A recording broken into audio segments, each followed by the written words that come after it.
ఆ దృశ్యాలు చూద్దాం. మరి ముఖ్యంగా ఎటువంటి దాడులు చేసుకుంటున్నారు.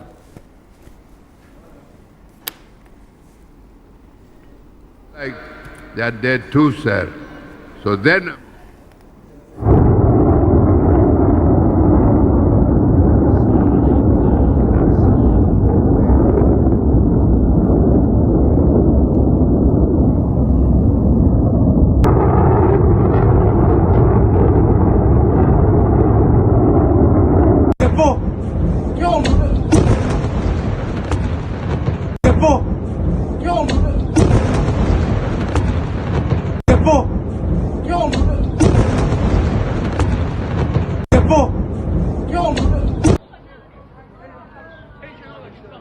תדביק דלילות 2 מטר מהבית שלי. וואי.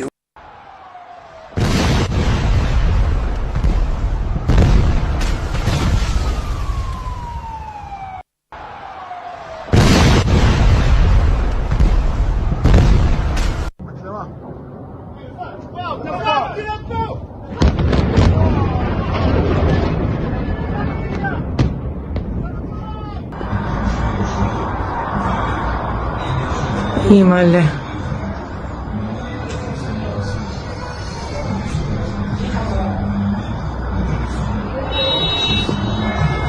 చూస్తున్నారు ఇరాన్ ఇజ్రాయెల్ మీద ఏ స్థాయిలో దాడులకు పాల్పడుతున్నాయనేది. This is the disturbing content. Viewer description is advised. ఈ కథనం మిమ్మల్ని కాస్త కలవరపరచొచ్చు. దీనికి సంబంధించి తగిన జాగ్రత్త తీసుకోవాలని ఆర్టీవీ సూచించడం జరుగుతోంది. ఇజ్రాయెల్ చాలా పెద్ద తప్పు చేసింది అంటూ ఖమేనీ వ్యాఖ్యానిస్తున్నాడు. దాంతోపాటు ఇజ్రాయెల్ను ఖచ్చితంగా శిక్షిస్తూ ఉంటున్నాడు. ఇప్పటికైనా ఈ దాడులను విరమించుకోకపోతే దీనికి ప్రతిదాడులు తప్పవు, తీవ్రమైన దాడులు తప్పవు అంటూ హెచ్చరిస్తున్నాడు. మరి ముఖ్యంగా గత 2 గంటలుగా చేస్తున్న ఆ ట్వీట్లు ప్రస్తుతం సంచలనంగా మారుతున్నాయి. మొట్టమొదటి ట్వీట్ 3-4 గంటల క్రితం ఆయన చేసిన ట్వీట్ ఏంటంటే, the leader of the Islamic revolution televised message to the Iranian nation will be broadcast in few minutes అని చెప్పుకొచ్చాడు. ఆ తర్వాత గంటకే ట్రంప్ మీద విరుచుకుపడ్డాడు. ఎందుకు ట్రంప్ మీద విరుచుకుపడ్డాడు? నిన్న ట్రంప్ కీలక వ్యాఖ్యలు చేశాడు. నువ్వెక్కడున్నావు మాకు తెలీదా? నువ్వు లొంగిపు, నువ్వెక్కడున్నావో తెలుసు, నేను ఎలా లొంగదీయాలో మాకు తెలుసు అంటూ కూడా నిన్న ఒక అంశానికి సంబంధించి మాట్లాడుకొచ్చాడు. ఆ తర్వాత కొద్దిసేపటికి ఈరోజు అయతుల్లా అలీ ఖమేనీ ఇటు ఎక్స్ వేదికగా ట్వీట్ చేశాడు. ఇంకా ఏమంటున్నాడు? It is in voice to tell the Iranian nation to surrender. మమ్మల్ని లొంగమండం నీకు కరెక్ట్ కాదు, మరి ముఖ్యంగా నన్ను లొంగమండం నీకు కరెక్ట్ కాదు. అలాగే ఇరాన్ ఎందుకు లొంగుతుంది, ఎందుకు లొంగాలి? ఇరాన్ ఎప్పుడూ లొంగలేదు, మరి ముఖ్యంగా దాడులతో అస్సలు లొంగదీయలేవు. మరి ముఖ్యంగా ఇక్కడ లాజిక్ మిస్ అవుతున్నాం ట్రంప్. ఇది నేనంటున్న మాట కాదు, ఆయన అంటున్న మాట. ఇరాన్ దేశం అనేది స్ఫూర్తికి సంబంధించి, ఎందుకంటే ఇరాన్ దాడులు చేస్తే లొంగే రకం కాదు, దాడులకు లొంగే రకం కాదు, గుర్తుపెట్టుకో. ఇది ఇరాన్కి సంబంధించిన లాజిక్. ఇదే మా స్ఫూర్తి. మాటలతో మేము లొంగే రకాలు ఉంటాము, కానీ బాంబు దాడులు చేస్తే లొంగే రకాలం కాదు.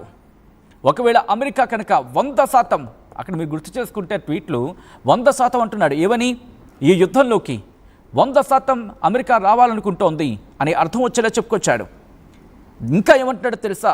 ఒకవేళ అమెరికా కనుక పూర్తి స్థాయిలో రంగంలోకి దిగితే ఇరాన్కి ఎంత నష్టం జరుగుతుంది అని చెప్పి అమెరికా భావిస్తుందో దానికి రెండింతలు కాదు, దానికి మించిపోయేలా greater than any harm that Iran మే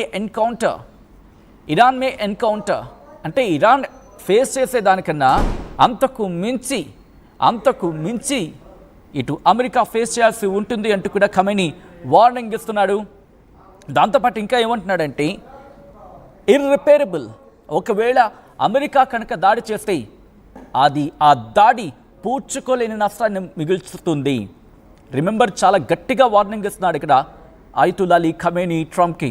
ఏమంటున్నాడంటే, నువ్వు కనుక నీ అడుగు వెనక్కి వేయకపోతే ట్రంప్, గుర్తుపెట్టుకో ట్రంప్, నువ్వు కనుక దాడి చేస్తే ఆ దాడిని అమెరికా ఎంత సఫర్ అవుతుందంటే, ఒకవేళ నీ సైనిక యుద్ధంతో ఈ యుద్ధంలోకి నీ సైన్యాన్ని దించి ఈ యుద్ధంతో నువ్వు ముడిపడి ఈ యుద్ధంలో ఇరాన్ని దెబ్బతీయాలనుకుంటే, బాంబులు వెయ్యాలి అనుకుంటే అమెరికా తన జీవితంలో, తన చరిత్రలో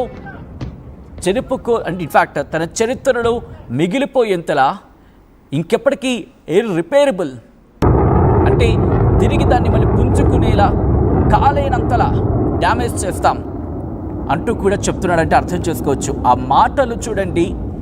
బాగా సాధారణంగా అంటూ ఉంటాం కదా, ఉల్లిపాయలు కోయడానికో లేకపోతే ఏ వెజిటబుల్స్ కోయడానికో చాకును పదును పెడుతూ ఉంటారు. ఇప్పుడు పీకలు కోయడానికి బహుశా ఈ మాట కాస్త కఠినంగా వినిపించవచ్చు, కానీ తలలు తెగకోయడానికి, తలలు తెగేసేందుకు ఇప్పుడు మాటలు దూస్తున్నారు ఈ నేతలు. బహుశా నేను ముందే చెప్తున్నాను, అందుకే ఈ కథనం కాస్త మిమ్మల్ని కలవరపరచవచ్చు. దీనికి సంబంధించి తగిన జాగ్రత్తలు తీసుకోవాలని ఆర్టీవీ సూచించడం జరుగుతోంది. ఎందుకంటే వీళ్ళ మాటలు చూడండి, మొత్తం లేపేస్తాం, చంపేస్తాం, నరికేస్తాం. అక్కడేమో ట్రంప్ నా దగ్గర ప్లాన్ ఉంది ఆల్రెడీ, ఈసారి కొడితే చాలా క్రూరంగా ఉంటుంది. ఏంటి క్రూరత్వం? మనిషి ప్రాణాలు తీసేయడం క్రూరత్వం. ఈరోజు అలీ ఖమేనీ అంతే ఏమంటున్నాడు, నువ్వు కనుక దాడి చేస్తే నా దాడి ఎలా ఉంటుందంటే అమెరికా జీవితంలో మర్చిపోలేదు, అమెరికా పూడ్చుకోలేని నష్టాన్ని చవి చూస్తుంది అంటున్నాడు. అక్కడితో వదిలేశాడా? ఈ ట్వీట్ల యుద్ధాన్ని కొనసాగిస్తున్నాడు. ఇంకా ఏమంటున్నాడంటే ఇట్ వాజ్ ఆల్రెడీ అంటూ ఒక అంశాన్ని ప్రస్తావించాడు. The Iranian nation also firmly stands against any imposed piece.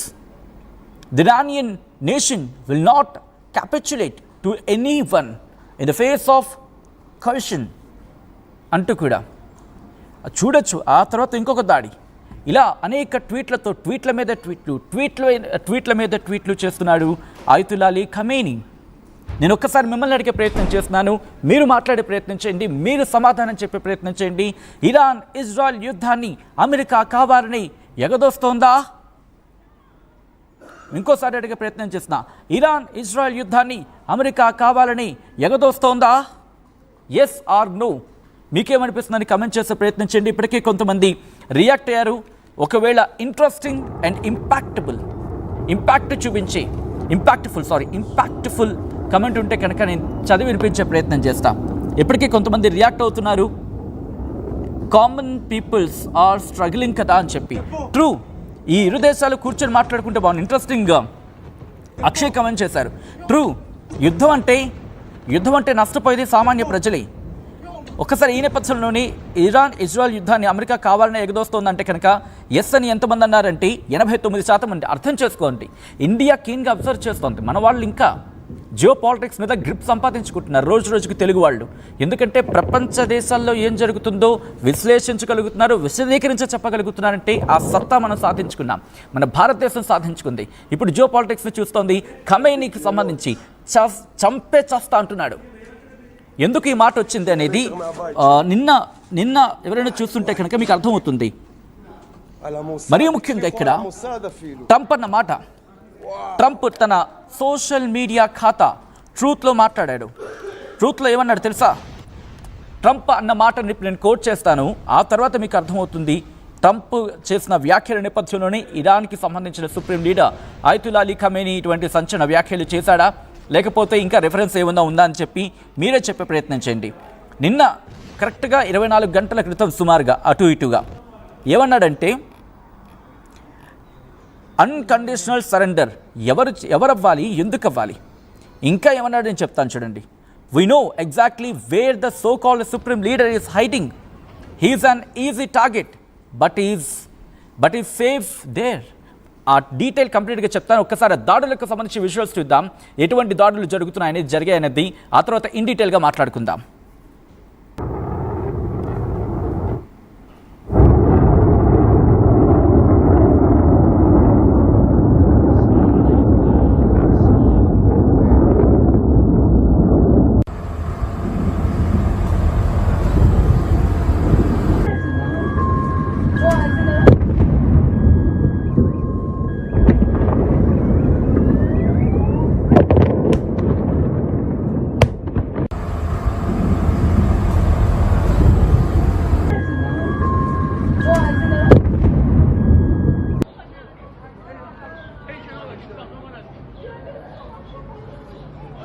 תדביק דלילות.